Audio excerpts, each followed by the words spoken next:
আগের দিন রাতে আমরা ফুল ফ্যামিলি মিলে দমদমে একটা দাদুর বাড়িতে স্টে করি। সো হ্যালো এভরিওয়ান, আমি অনিতা। আমার আরও একটি নিউ ভ্লগে তোমাদের স্বাগত। তো পরের দিন আমরা সবাই মিলে ওই ভোর 5টা নাগাদ বেরিয়ে পড়ি দমদম স্টেশনের উদ্দেশ্যে। তারপর দমদম থেকে ট্রেন ধরে শিয়ালদা পৌঁছাই। এরপর শিয়ালদা থেকে বাস ধরে সোজা হাওড়া পৌঁছাই। হাওড়া থেকে আমাদের ট্রেন প্রায় ছিল ওই 8টা 50 নাগাদ। যেহেতু আমরা অনেকটাই ভোরে বেরিয়েছিলাম তাই কিছু খাওয়া হয়নি। স্টেশনে বসে মুড়ি মাখা করে সবাই মিলে খেয়ে নিচ্ছিলাম, কারণ কি বাড়ি থেকেই আমরা অনেকটা খাবার প্যাক করে এনেছিলাম।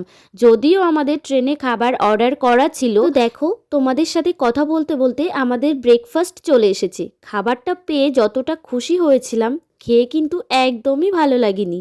আমি জানতাম ট্রেনের খাবার খুব একটা ভালো হয় না, তাই বাড়ি থেকেই অনেক খাবার নিয়ে নিয়েছিলাম। তো চলো আজ তবে ট্রেনেই রাতটা কাটাই, কাল দেখা হচ্ছে। সবাই ভালো থেকো, চলো বাই।